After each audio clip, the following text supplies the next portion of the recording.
Functions of a supervisor. अब functions क्या क्या हैं? फर्स्ट वन उन्होंने लिखा है फैसिलिटेट कंट्रोल, कि जो हमारा सुपरवाइजर है वो कंट्रोल करने में या कंट्रोलिंग फंक्शन परफॉर्म करने में हेल्प करता है। जब मैं कंट्रोलिंग की बात करती हूँ तो एक चीज तो वहां पे क्लियर हो जाती है कि हम क्या कर रहे हैं, कि जो भी कंपेयर करना है आपने actual work with standard performance, कि ये जो आप लोगों ने स्टैंडर्ड सेट किए थे, फॉर एग्जांपल कि हमने ये स्टैंडर्ड सेट किया था कि हमने 100 यूनिट्स बनानी है, तो क्या वर्कर्स उस 100 यूनिट्स के अकॉर्डिंगली काम कर रहे हैं? वो काम कर रहे हैं, वो प्रॉपरली नहीं कर रहे, उनको मशीन नहीं चलानी आती है, क्या रीजन है?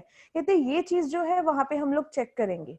सो ये कौन चेक करेगा? ये सुपरवाइजर का काम है।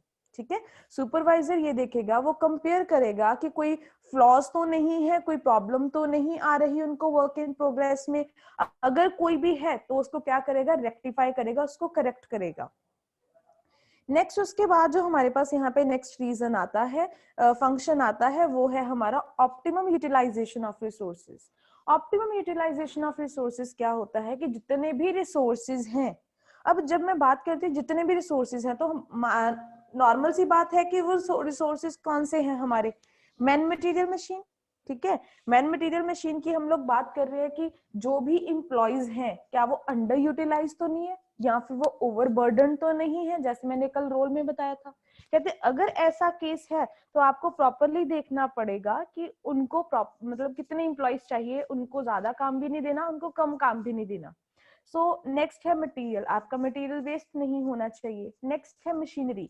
मशीनरी हेयर मीन्स कि कोई आइडल मशीनरी ना पड़ी हो ऑर्गेनाइजेशन में। आइडल मशीनरी क्या होती है कि लाखों करोड़ों का उस मशीनरी में हमने इन्वेस्टमेंट करी है, वो लेके आए हैं मशीनरी और ऑर्गेनाइजेशन के कोने में पड़ी हुई है, हमने उसको यूज ही नहीं करा, तो इतनी इन्वेस्टमेंट करने का क्या फायदा? ये सुपरवाइजर देखेगा। वो ये देखेगा कि कोई ऐसी मशीनरी तो नहीं है जो अभी तक यूज में आई ही नहीं है, या कोई ऐसी मशीनरी तो नहीं है जिसको रिपेयर की जरूरत है, या उसको उसमें से रिसोर्सेज ज्यादा वेस्ट हो रहे हैं, या उसको लुब्रिकेट करना है, कुछ भी करना है। ये सब कुछ कौन देखेगा यहाँ पे? उन्होंने आई एम सॉरी, उन्होंने ये चीज सारी चेक करनी है यहाँ पे। ऑप्टिमम यूटिलाइजेशन ऑफ रिसोर्सेज करेगा सुपरवाइजर करेगा। सो नेक्स्ट लिखा है the problem is that one solve. कहते हैं कि जो भी आप लोगों की प्रॉब्लम एक बार सॉल्व हो जाएगी तो आप लोगों ने क्लोज वॉच रखना है कि नेक्स्ट टाइम वो सेम इशू जो है वो अराइज नहीं होना चाहिए। As a result they start doing effective work in minimum possible time. तो कहते हैं कि अगर आप एक बार उन प्रॉब्लम्स को प्रॉपरली करेक्ट कर रहे हो, जो भी उनकी प्रॉब्लम्स थी उनको मॉनिटर करा है, उनको सॉल्व कर दिया है, सो नेक्स्ट टाइम आप ये देखोगे कि मिनिमम पॉसिबल टाइम में वो काम हो रहा है। ये कौन कर रहा है? ये कौन सुपरवाइज कर रहा है? मशीन्स को, मैन को, मटेरियल को? सुपरवाइजर। नेक्स्ट आता है यहाँ पे maintenance of discipline. Discipline maintain करना है। किस चीज की डिसिप्लिन की बात कर रहे हैं? स्ट्रिक्टली वॉच करेगा वो, ठीक है, टाइमली गाइडेंस प्रोवाइड करेगा एम्प्लॉयज को, टीच करेगा उनको डिसिप्लिन के बारे में, जैसे ऑर्गेनाइजेशन में आने का टाइम, काम करने का टाइम, लीव लेनी है, कुछ भी ऐसा करना है, सो वो सुपरवाइजर देखेगा। when special attention is given to employees during their work and their every problem is solved at first instance, वहां पे कहते हैं उनमें कहीं ना कहीं एक डिसिप्लिन मेंटेन करने का प्रेशर आ जाता है। ठीक है, उनको पता है कि प्रॉपर उनको इतनी अटेंशन दी जा रही है, बार बार जो सुपरवाइजर उनको देखने के लिए आ रहा है, उनके काम को बार बार चेक कर रहा है, तो उनको पता है, डर रहेगा कि पता नहीं कब सुपरवाइजर आके एक बार से एक कहते हैं ना सरप्राइज चेकिंग कर ले, तो हम प्रॉपरली ही काम करें तो ज्यादा बेटर है। क्या पता मैं अगर पानी पीने जाऊंगा, मैं लंच करने विदाउट जो भी टाइम नहीं हुआ फिर भी लंच करने चला जाऊं, तो क्या पता बीच में सुपरवाइजर आ जाए देखने के लिए, सरप्राइज चेकिंग के लिए। तो कहते हैं ये चीजें जब आप बार बार उनको वॉच करते हो, क्लोज वॉच करते हो, ठीक है, टाइमली, तो वहां पे उनके मन में एक डर बैठ जाता है, वो ऑटोमेटिकली जो भी काम करते हैं वो हमेशा डिसिप्लिन में करते हैं। नेक्स्ट बात कर रहे हैं वो फीडबैक की। फीडबैक दोनों तरीके से होगी, फीडबैक लेनी और देनी। अब फीडबैक जो ली जाएगी वो आप अपने एम्प्लॉइज से लोगे फीडबैक, ठीक है, आप उनसे लोगे कि जो भी काम हो रहा है, ठीक है, उनको कोई प्रॉब्लम तो नहीं आ रही, कोई सजेशन तो नहीं है, कोई उनकी क्वेरी तो नहीं है, क्या पता जिस वर्किंग कंडीशंस में वो काम कर रहे हैं वहां पे काम करना पॉसिबल ही नहीं है, सो इस तरीके से वो प्रॉपरली उनसे सजेशंस मांगेगा, उनकी फीडबैक मांगेगा, और अल्टीमेटली उन बातों को, ये जो भी उसका क्रक्स निकला है, जो भी आगे वो अपने मैनेजर को कन्वे करेगा। सो दोनों तरीके से वो कम्युनिकेट कर रहा है, ठीक है। वो नेक्स्ट कम्युनिकेशन में भी पढ़ेंगे, पर फीडबैक में भी हम यही पढ़ रहे हैं। जैसे उन्होंने फर्स्ट लाइन में लिखा हुआ है, as a result idea, suggestion, complaints जो भी है एम्प्लॉइज के with regard to managerial decisions are continuously received by supervisor. So कहते हैं यहाँ पे जो भी आपके आइडियाज हैं या आप सजेशन देना चाहते हो, कोई कंप्लेंट करना चाहते हो, आप टाइम टू टाइम बता सकते हो कि ये रॉ मटेरियल प्रॉपर नहीं है, लास्ट टाइम वाला मटेरियल ज्यादा अच्छा था, आप वो मंगवाओ, या कोई और तरीके का सजेशन देना चाहते हो, आप दोनों काम कर सकते हो।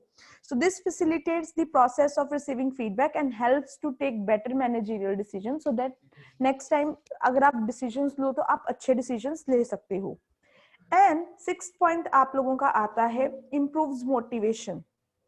मोटिवेट कैसे कर पाओगे आप लोग, सॉरी एक पॉइंट बीच में मिस हो गया हमारा, इम्प्रूव्स कम्युनिकेशन, कि जो कम्युनिकेशन है वो इम्प्रूव हो सकता है या इम्प्रूव हो जाएगा, वो कैसे। Whenever a situation of dispute arises between any two parties, कि कोई भी dispute arise हो जाए, तो ज्यादा प्रॉब्लम आप लोगों को कहाँ पे आती है, the main reason for its lack of communication, क्योंकि आप बात नहीं करते हो या ज्यादा एग्रेसिवली बात करते हो, तो कोई भी जो रीजन यहाँ पे हो सकता है। Under supervision supervisor gives orders and directions to his subordinate, कि उसको क्या करना चाहिए, कैसे बात करनी चाहिए, सो उससे वो बात करेगा प्रॉपरली, उनकी जो भी प्रॉब्लम्स हैं या डिस्प्यूट अराइज हुए हैं उनको वो सॉल्व करेगा। कौन करेगा, सुपरवाइजर।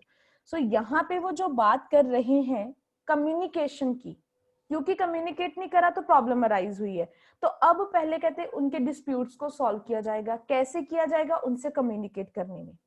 पहली लाइन में समझ में आ गया, under supervision the supervisor gives orders and direction to his subordinates, ठीक है, डायरेक्शंस दे दी उसने, जो करना था उसने कर लिया। आगे लिखा है, in turn receives feedback from them, feedback भी मैंने उनसे रिसीव कर ली। ऑन द अदर हैंड जो सबऑर्डिनेट्स हैं वो भी अपने आइडियाज, कंप्लेंट, सजेशन जैसे पहले लिखा है कम्युनिकेट करेंगे। देखो दोनों तरीके से है कि मैंने बात सुननी भी है, मैंने बात कहनी भी है। सुपरवाइजर के व्यू पॉइंट से बात करें तो दोनों चीजें यहाँ पे लिखी हैं। और लास्ट पॉइंट हमारा यहाँ पे आता है, इम्प्रूव्स मोटिवेशन। मोटिवेशन कैसे आप दे सकते हो, मैंने कल भी एक बात करी थी, आप मोटिवेट करना चाहते हो किसी पर्सन को, आप किसी से काम करवाना चाहते हो, आप दो तरीके से करा सकते हो, या तो उनको फाइनेंशियल इंसेंटिव देके, मॉरल सपोर्ट देके, ठीक है, या नॉन फाइनेंशियल इंसेंटिव से। या तो उनको पैसे दे दो कि अगर आप ज्यादा काम करवाना है, मुझे चाहिए, तो मैं बोलती हूँ ज्यादा काम करो, हम आपको ज्यादा पैसे देंगे, तो वो काम करेगा। या फिर उसको पैसा नहीं चाहिए, फिर हम उनको मॉरल सपोर्ट प्रोवाइड करेंगे कि आपके लिए बेनिफिट है, आपकी प्रमोशन हो सकती है, आपको फ्री ट्रिप ऑर्गेनाइज करेंगे, आपको कैंटीन फैसिलिटी मिलेगी, या कुछ भी और। सो आप लोगों ने मोटिवेट करना है, मतलब सुपरवाइजर यहाँ पे मोटिवेट करेगा। Every employee aspires to see himself as an important part of the organisation, वो हमेशा अपने आप को इम्पोर्टेंट ही समझते हैं। During supervision, the supervisor divides the work in a manner that makes every person feel the responsibility of an important job in the organization. कि आपने इस तरीके से काम डिवाइड करना है ताकि उनको लगे कि हाँ भी हम भी इस ऑर्गेनाइजेशन में इंपॉर्टेंट है। आप उनसे सजेशन भी मांग सकते हो, कुछ भी उनसे बातचीत भी कर सकते हो। By letting this kind of importance, employees feel motivated, कि उनको लगता है कि कोई भी रूल जो भी इम्प्लीमेंट करने से पहले कुछ भी वो हमारे से सजेशन मांगते हैं, वो हमें अच्छा काम करने के लिए देते हैं, वो हमें हमारे ऊपर बिलीव करते हैं। सो ऑटोमेटिकली एक पर्सन मोटिवेटेड फील करेगा, वो कभी भी काम को मना नहीं करेगा। सो ये हम लोगों ने जो अभी करा है, ये है फंक्शंस ऑफ हम सुपरवाइजर, कि वो क्या क्या काम एक ऑर्गेनाइजेशन में करता है। इसके बीच में आप ट्रेनिंग देनी है एक पर्सन ने, या वो ट्रेनिंग भी देता है, ये चीजें आप ऐड कर सकते हो बाय योरसेल्फ।